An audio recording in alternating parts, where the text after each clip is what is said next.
Fabio, let's warm up a little bit and just give us a short introduction about yourself, what you do. So my name is Fabio Reis. I go by the nickname of Sensational. It's my nickname. I'm 26 years old. I live in Thailand for almost 4 years now, and I'm a professional Muay Thai fighter with 12 fights in Thailand. How was your life before you moved to Thailand, and how did it change? The only problem in my life in Portugal was the fact that I couldn't train the whole day.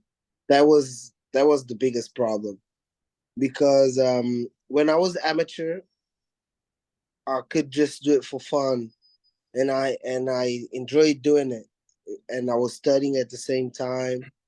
Uh, but then when I became a pro, I was starting to become a pro, and I was finishing school at the same time. My mom know it's you had to get a job, right? So I had to get a job at the time. I was working in a factory, but then everything just starts like falling apart. I couldn't wake up early to go work. I started getting really depressed because I was always everything that I did in my life was always around training, and now I have this job that doesn't allow me to train as much as I want, and I need to stay stuck here in this job doing the things that I don't want to do, and that stopped being this. They became really heavy on my mind.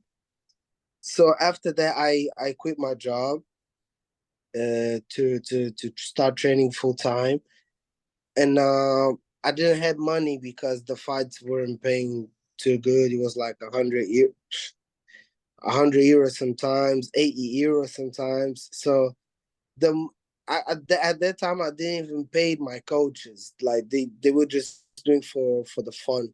It was just it was just fun for them to see my dedication and to take me to trainings, because even my coaches, they weren't just coaches. They had to do other things besides coaching. Coaching was just something that they did 3 times a week, 1 hour and a half per time.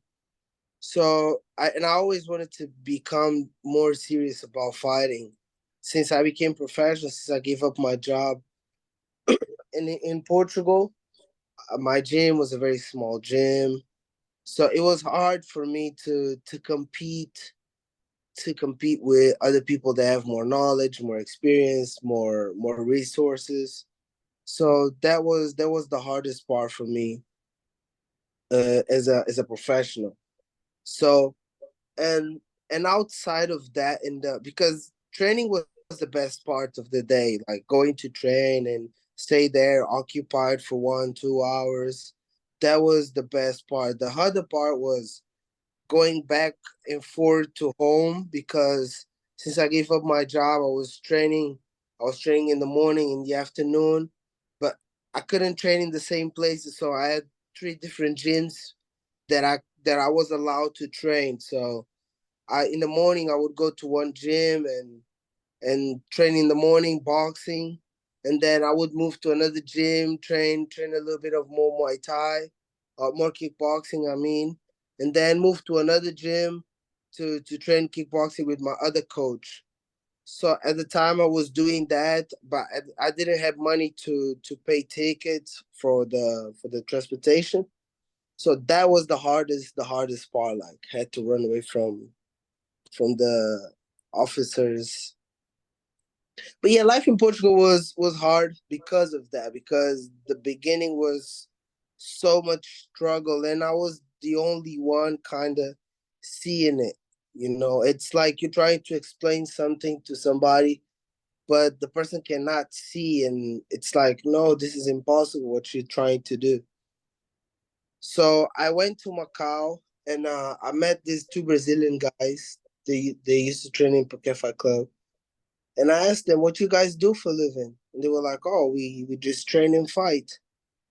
And I was surprised. It was like, "You guys only train and fight? This is possible?" Like, you guys don't seem too famous. And they were like, we are not. But in Thailand, the prices are low. We with the money of the fights, you can live a good life.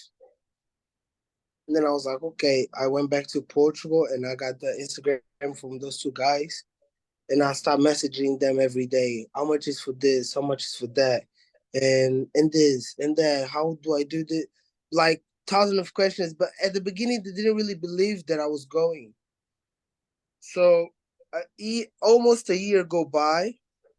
This was in October. And September, I went to Thailand after raising money, working to put some money together, fighting to raise some more money to go to Thailand. Then I get to Thailand. And yeah, and when I get to Thailand, everything got good. Everything When did you become a Venom Muay Thai athlete? How did it happen? a year ago. So I was in the other fight camp in Koh Samui, Lamai Muay Thai. But at the time to fight where we were fighting, so we lived in Koh Samui, to go to Bangkok to fight and then bring a coach with us that was very expensive. And with the fight money plus paying all these expenses was really hard to survive. And I was thinking to myself, I'm already here for a while. People kind of know me, so I have to make a decision. I need to change to a camp that's closer from Bangkok. And I was looking some camps around, and I found Venom. I messaged the owner of the gym, and actually I had fought a guy. My before I joined Venom, I just fought a guy from Venom, and I won him. And then so Venom already knew me because I already fought two of their guys. So the owner said, "Okay, if you want to come, you can join us. We do a tryouts for 3 months, and if we like you, we're gonna sponsor you." And after a month, they saw my skills and my dedication, and they sponsored me. That was in June last year. A lot of elite athletes train there. Like how it is the atmosphere and who among them you get along with the best? In the beginning, it's like animals, you know, dog. It's like dogs, it's literally like dogs. So you are a new dog with a new smell, and then you just come in, and then you have the big dogs, and then you have the small dogs, and people don't kind of know you. They kind of know you, but they don't know you. So in the beginning was this was my adaptation to them. It was like in the beginning, you kind of have to spar everybody, and everybody that don't feel like they should give you some respect, they will all try to beat you. But it's not when I'm saying these things, I'm not saying like in a bad way. It's just like something that people need to get accustomed that it's so if you are a fighter, you need to be able to rise to the occasion. Yeah. Yeah. So yeah, in the beginning was like this. I sparred everybody and I get to know everybody. And then I picked up maybe what 4, 5 athletes that they are like my going to spar. And the atmosphere is always very, very good until you start sparring. Because everybody's kind of like friendly and nice to each other, but when you spar is like where where you get to know people. Yeah, exactly. So the atmosphere itself is nice, and just being around of so many talent people, it kind of like gives you a different focus. So you cannot just show up and just be tired. At least I can't. I can just show up and just let people beat me. We competitive 24/7. Every time that we spar, every time that we train together, we always trying to be very very competitive. So that for some people is kind of like frightening, but for us athletes, we love this. We love the fact that we train so hard, we try to beat each other, and then we fight, we win, and then everybody kind of stays proud of you, because they know like I help you to get there, and it's a nice circle. You have the champion Melissa too, always being by your side and cornering you. How, what does it mean to have a champion like him cornering you? Does it give you more confidence when you fight? I really don't see him just for the champion that it is. I see him more because it's like he's the my manager. He's my manager and training coach with my coach. So it's a different relationship. It's more of a personal relationship. It's not about what he achieved. It's more about of the respect that I have for him and for his craft. Because the side of Mehdi that people don't get to see is like the business wise, and he's like always running everywhere, and they're kind of like work ethic and dedication kind of like inspires me, and I'm always so having him near me. It's like I cannot fail because he's here, and I see like I don't wanna. How can I say? I hold him too highly in my consideration, because it's like people that I'm trying to not impress, but like show up to them. So Maddie is like those persons, because if he wasn't that person, because he could not be, I would not want him in my corner, because it wouldn't make sense for me. Like when I go to the ring, it's literally like I need to respect everybody around me, and it's like wartime, and we are like focused. It's not somebody that just popped off the floor. It needs to be Yeah. somebody that understands the struggle, understands the job that we're doing. It's not a accident that is there. During your last fights, all your opponents had, of course, they already know you and they have respect for your punching power, and they try to keep the distance with you and score with kicks, like to keep you at bay. With both Rittewada and Ferrari, there was a moment they caught you and got you in trouble, like you were a little bit rocking. What goes on your mind in that moment? The thing is, it looked like they got me, but they didn't. So it was in Lithuania when he punched me and he hit me. So I was trying to take my face off the way, and then he punched me. But at the same time, it was not getting me clean. So it's like it's an inch game, and the it really the only thing that connected was the elbow when I fall down. So it was the only thing that connected in my nose, and then I stopped bleeding. I started just touching my nose.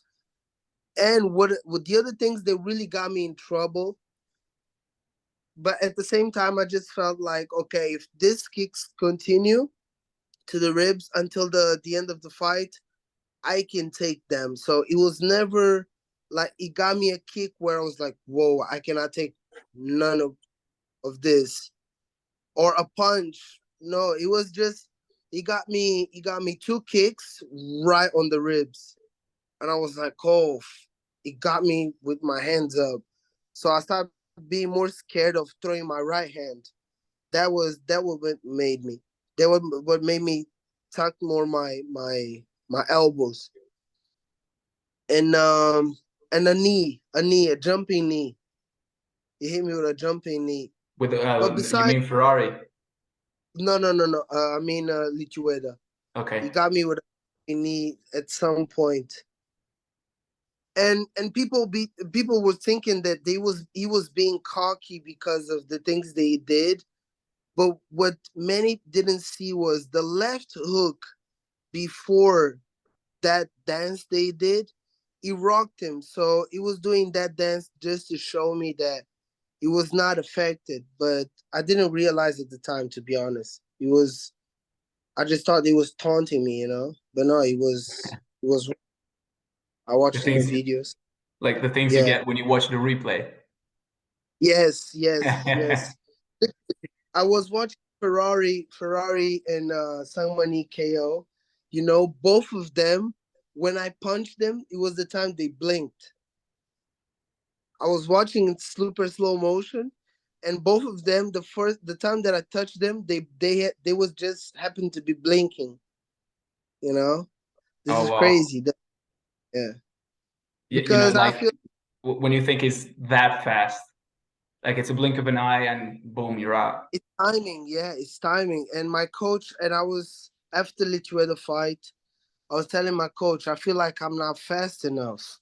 And he said, look, Fab, you are a power puncher. You're not going to be as fast as a person who has not so strong punches. And then I said to him, what we can do, he said, look, what we can do is train the timing because timing plus power plus precision equals KO, you know? Uh, And timing, I feel like timing beats everything speed, technique. yeah, that's the formula. That's Yes, nice. yes. Yeah, we're joking around it, but it's science. You know, when you get to pro level, it really gets a science to me. Like I did some seminars, and the most level of details. That's when you become working as a pro. The most crazy seminar I had was with Liam Harrison, like because of the level of detail. Liam Harrison, of course, it's a It's the beast. I mean, details he that, needs no presentation, but it's the level of details he works on. Yeah, and but people like Liam that have been in Thailand, for them was so much harder to understand the details because the Thais they don't teach the details, and many of the details that I got by myself. I got like, was it like this? It was always like this the whole time, and nobody cared to tell me they was just something small like the twisting or the walking, the different walks, because different styles, different fighters have different walks, have different ways to protect. And I never knew this. Literally, I felt like the last 10 fights was just me trying to understand how I would keep my posture and my hands. Literally, I felt like in Sangmanee was the first time in Muay Thai that I figured it out how to stand and how to position myself. before you were talking about your style and developing your style. Is there any fighter of the past or still active that you take as inspiration? So the first one is Mike Tyson. Even though I never wanted to be a boxer, but Mike Tyson is my favorite fighter. I feel like my style of fighting it's a lot like Mike Tyson, like the shell, the way that I move. I feel like I try to emulate a lot of that. Mike Tyson, Alex Pereira. Um, Recently, Ergen Ursel. Yeah. I, I I just watched some of his last fights, and I was just thinking, wow, this guy just walks like me, and I never really knew how to walk. I was putting my weight in wrong places. Let me see more. Mortal Grown Hard. Mortal Grown Hard was actually the one that got me into the mindset of becoming a champion. When I saw him winning a tournament in Aero Sports was the K1 Max. Yeah.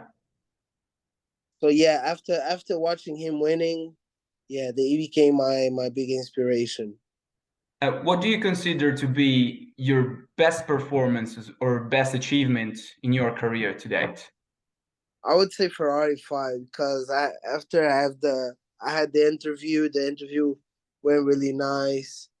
Like the weight, the fight camp, everything went so nice.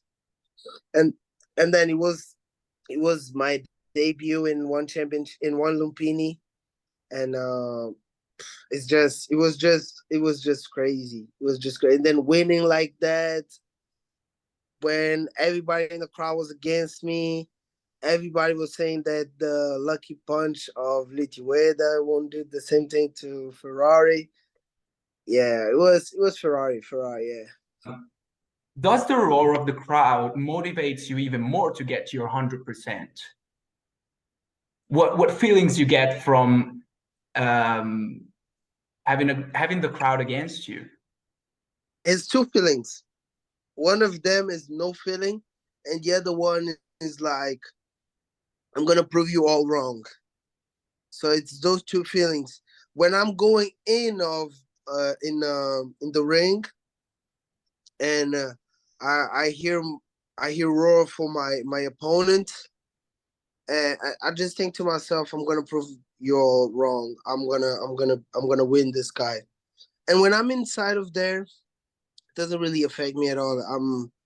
I'm too focused on my fighting that listening to that is just noise. The only two things that I'm listening to is my own thoughts and my corner. The only two things. The rest I don't listen to anything. You need time, you need respect, you need love, you need uh being together and being on each other's being involved, you know, and it's something that many fighters don't have. I have many fighters that they here in Thailand probably they don't have a coach. For example, they have somebody that holds pads for them, but it's not a coach. It's not somebody that has a game plan for them, as like see their flaws and like, oh, let's correct this. And I'm lucky to have that, you know. Of course, with your last three bouts, three KO victories, you gained some attention. And I saw also your comment yesterday on one championship post that you want a top five now. If you Yes, would have, yes. if you would have to pick one, who would it be? If people get to see like my three fights, I feel like even though even the fights get like they are not so long, you can still see some evolution in my game in those fights. So I feel like two more fights and I'm ready to face Nongo, Felipe Lobo or Summer Patch. Yeah, one of those two. I would like to face one of those two.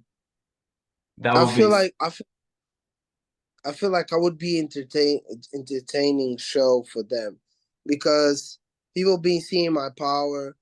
They see that I fought good guys. I think it's nothing. I don't think the show has nothing to lose if they give me a top five. I think it will be entertaining fight. I would be entertaining fight with any fighter, even the current champion. I think I would be entertaining fight for all of them.